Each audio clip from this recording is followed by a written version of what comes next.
За хуулийн төсөл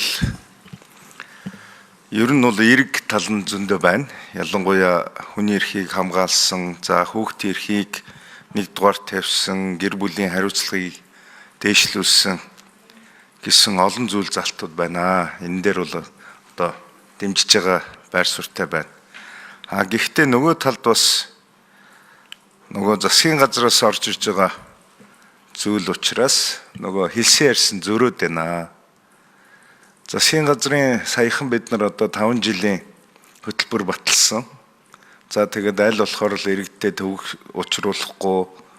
За төрийн одоо үйл хэргийг аль болохоор энэ аж ахуй нэгж иргэдийн одоо дарамтгүй байх тал дээр нь төр аль болохоор энэ үйл ажиллагаанд бага оролцдог байх тал дээр байна гэж одоо ерөнхий сайд маань удаадараа мэдгдсэн. За тэгэхээр би энтэй зөрчилж байгаа нэг хэд хэдэн зүйл залтууд байна. Жишээгээр асрамжийн төр байршуулалт гэдэг нэг сэдэв байна. Энэ дээр шүүхээс бас л шийдвэр гаргаад тэгэл нэг асрамжинд хүүхдүүдийг төр байршуулах энэ асуудал орж ирж байгаа. За энэ бол одоо маш олон одоо маргаан дагуулах шүүх бас хэдэн шатаараа явж эцэслэх үү? Тэр хугацаанд хүүхдүүд ямар нөхцөлд байх уу? Ар гэрийн ингээд тодорхойгүй залтууд их байна. Тэгэхээр шүүхийн ачаал нэмэгдэнэ. Асрамжийн үйл ажиллагаа төсөв зардал гэдэг энэ суугдсан юм уу? За дараагийнхан зүгээр хүүхдийн саналыг авах шинжээч томилох гэл. Хичнээн хэмжээний шинжээч Монгол улсад бэлэн байгаа юм. Боловсруучны бодлого нь байгаа мó? Хувийн хвшлээс явах юм уу? Дахиад төр баахан шинжээч томилох юм уу? Гэдэг асуудал байна. Дараагийн дугаарт гэрлэлт бүртгүүлэхэд эрүүл мэндийн заавал шинжилгээгээд ороод ирсэн. За энэ ямар журмаар явж байгаа хэдийн хэмжээний ачаал үүсэх юм. Ялангуяа эдийн засагт төрөөс байх юм уу, хувиас байх юм уу, төр огтхон хариуцах юм уугүй юу гэдэг дээр одоо нийтэд ил болох хэрэгтэй. За гэр бүл бүртгэхээс өмнө заавал сургалтанд амрагдана гэж. За энэний дахиад төр тендер шалгаруулах юм уу, төрөөс явах юм уу, хувийнхан өөрсдөө гэр бүл болох гэж байгаа нөхдүүд хувийн байгууллагаар мөнгө төлөөд явах юм уу? Энийг яг эдийн засгийн хувьд одоо нийгэмд бас яг тодорхой дүнгээр тоогоор мөнгөн дүнгээр хариулт авмаар байна. За тэгээд нэг сонин зүйл залт хамтран амьдрагчдыг одоо хуульчилсан байгаа юм. Тэгэхээр энэс үүдээд эдийн болон одоо хөрөнгийн маргаан. За гэр бүл цуцлах асуудлыг шүүхийн шатанд хэлэлцэх тохиолдолд бол шийдвэр гаргахаас өмнө бол бас асрамжийн асуудлыг шүүх урьдчилан авах арга хэмжээний төрлүүдүүд бол таны саяны ярьж байгаа асрамжинд төр байлгах асуудал бол орж ирж байгаа юм. За яг цэвэр одоо хүүхдийн асрамж тэтгэлэгтэй холбоотой гэдэг юм уу, арслан хамгаалагч харгалзан дэмжлэг тогтоохтой холбоотой асуудал бол одоо өмнө явж ирсэн энэ зохицуулт бол үндсэндээ байгаа.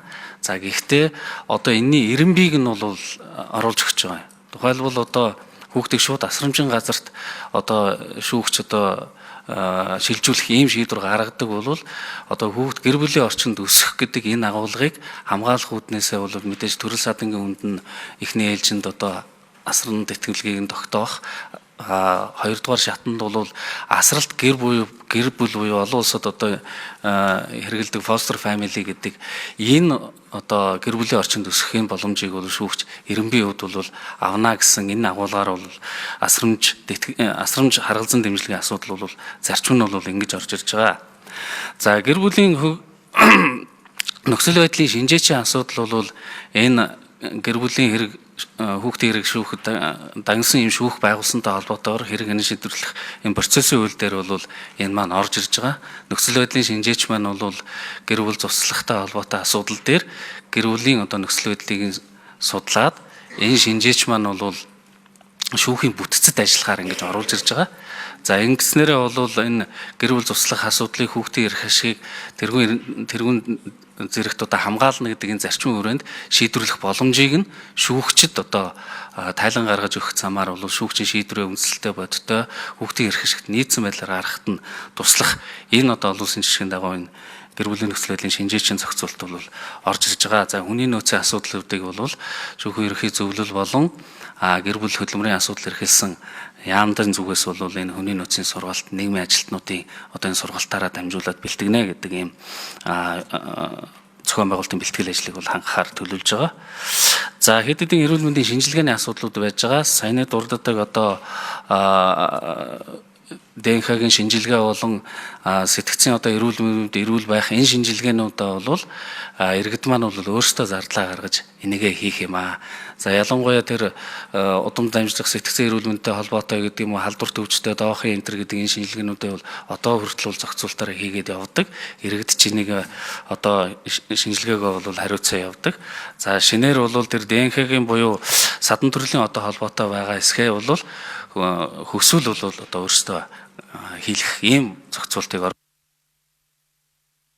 Тэгээ асран хамгаалалттай холбоотой асуудал хуучин гэр бүлийн тухай хуулинд байсан. Одоо бол илүү бас иргэд рүү ойртуулж асран хамгаалалтаа одоо та бол сая шууд нэг асрамжийн газарт аваачих гэдэг шиг гэж ойлгож байгаа шиг. Үгүй эхлээд гэр бүлийн орчинд аав дээр нэм ээж дээр нь за ах дүүнэр дээр нь төрөл садан дээр нь бүр одоо болохгүй бол асрамжийн газар руу гэсэн үе шаттайгаар ингэхдээ одоо баг хорооны засаг дарга баг хорооны нийгмийн ажилтан нөхцөл байдлыг газар дээр нь үнэлж байж энэ шийдвэр гаргаж одоо үе шаттай хийхээр ингэж хуулинд оруулсан юм байна лээ.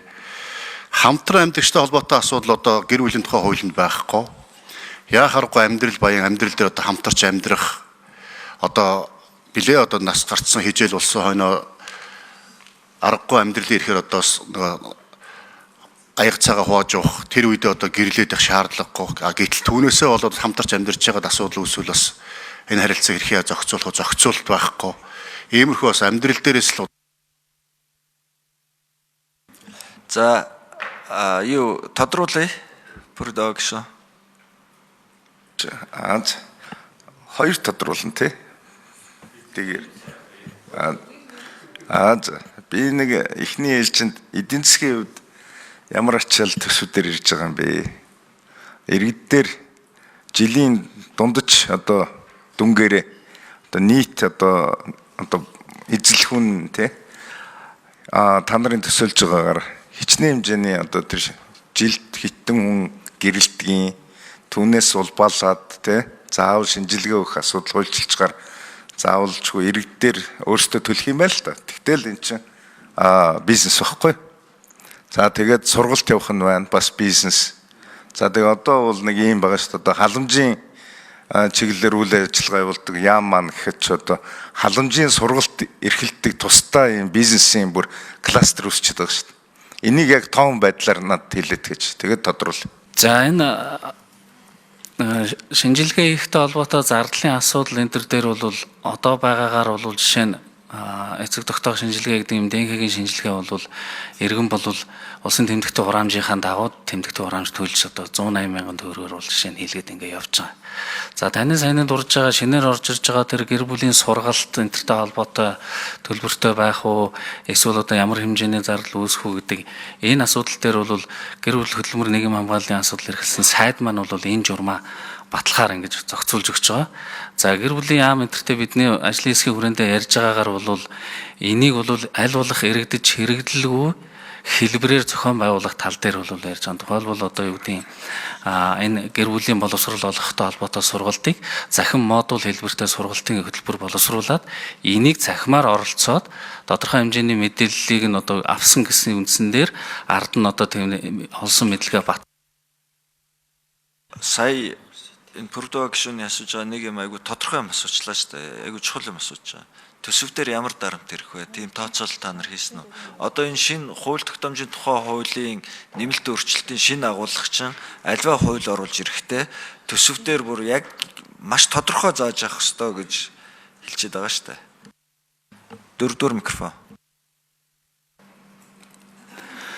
За яг энэ сургалт саяны зүйлүүдтэй холбоотой шинжилгээний юмнууд дээр бол төсөвтөр бол зардал орж ирэхгүй. Ягаад гэвэл энэ зардлаа иргэд өөрсдөө хариуцах юм. Сайн дурын үндсэн дээр жишээ нь ДНХ-гийн шинжилгээ бол 2028 оноос мөрдөж эхэлгэн. Тэгэхээр энэ бол холбогдлолтой асуудал дээр бол төсвөрөө одоо зардал гэж бол орж ирэхгүй.